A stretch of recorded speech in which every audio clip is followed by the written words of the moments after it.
tech. I'm in Mongolia. The wind is bitterly cold, the vehicles are packed, and it's time to go. I'm about to be abandoned in one of the most hostile and remote mountain ranges in Central Asia, the Altai. Spanning the border of Mongolia, Russia, and China, these peaks rise from a vast wilderness called the steppe. Winters here are so harsh that whole herds of animals often freeze to death.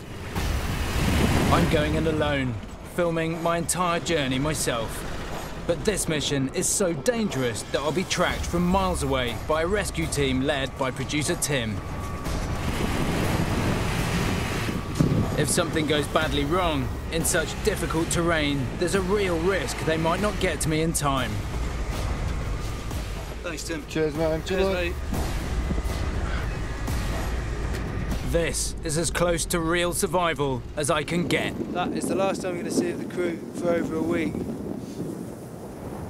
My target is a nomadic settlement 100 kilometers across the formidable Altai Mountains. I have 10 days to get there, pushing the limits of human endurance in a survival situation on the move. My backpack contains my film and emergency kit. I've got a radio and a satellite phone, and I've got all the cameras that I need to film the whole thing on.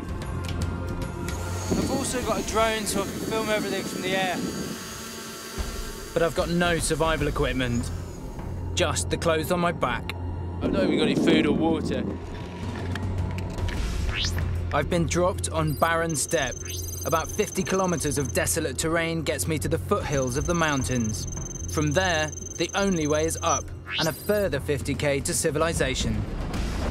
I'm walking northwest, which is directly into the wind. The wind is just beating in my face, which means that every single step is hard work. Wind chill could be my biggest threat here. 80km/h gales plunge the freezing air temperatures to a dangerous -10 degrees, lowering my body temperature and dehydrating me. The wind is absolutely howling down the valley, and my one critical, overriding fear tonight is that I'm going to be out in this area and I'm going to be exposed. I need to get to shelter. But a vast obstacle is blocking my path. If you look over to the far side of the lake, it's all forested. It looks... That, in my mind, that is where I need to be. That looks like it's full of life. Woodlands are survival hotspots, providing shelter from the elements and food.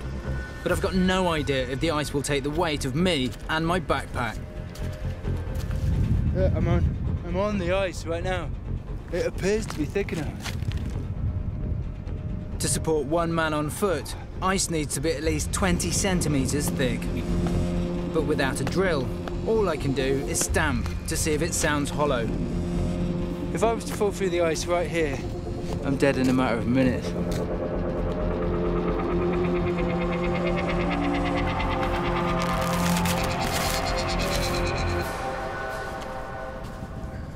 I can't do it, can I? It's so frustrating. It's like a carrot that's being dangled in front of me. It's too much of a risk. I'm gonna have to stay on this side. It's an early blow to my strategy. I can't get over to the woods. My only option is to stick on this side of the lake, despite it being so barren, and follow its shores to the mountains. It does feel like the pressure's on, I have to say. I'm under no illusions that I've got a huge amount of distance to cover. I'm about as far from civilization as it's possible to get. But incredibly, even here, there are signs of human habitation. At the foothill of the mountain over there, it looks like a disused farm. There's definitely buildings, there's square buildings. The nomads here are welcoming. But in any remote wilderness, you need to weigh up the risks before you turn up unannounced on a stranger's property. I think I've at least got to go and have a look. I'm in a survival situation, and I need any help I can get. Salim?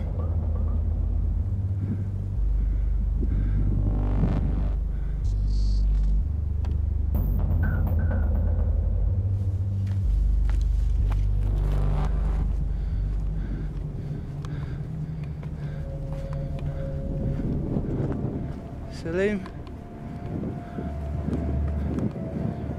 Nobody's home. But some of their rubbish could be a lifesaver for me on my journey. I can use this for cooking. Nice one. And there's another one. It's a huge chunk of wool, essentially, that I can use as a pillow. Perfect.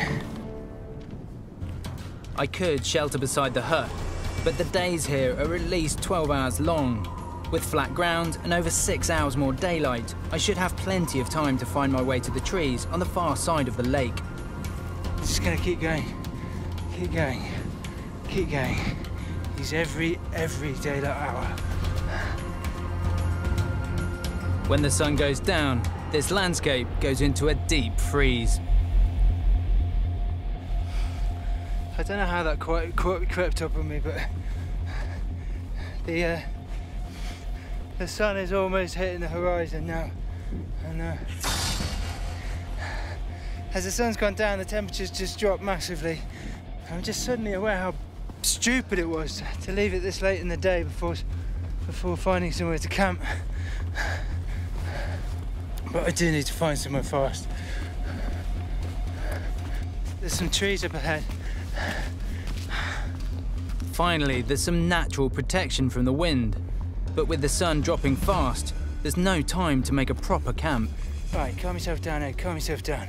Right, where is a good place to sleep?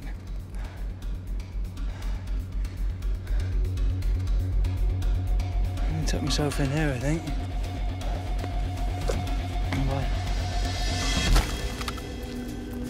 Okay, my base layer is wet. These are wet. Wet clothes against skin conduct heat away from the body and can cause hypothermia in freezing conditions. By putting this fleece next to my skin, that's dry. That's immediately like a nice dry towel. Oh.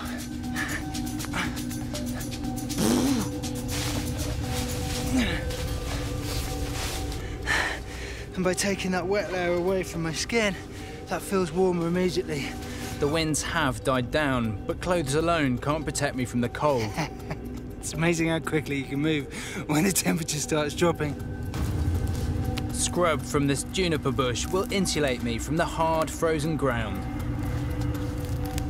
It's almost like a mattress, isn't it? I need to let my rescue team know my situation. Tim, Ed. Tim, good copy. Gotta be honest, I left it a little bit late in the day. I haven't got a fire or anything like that. Roger that.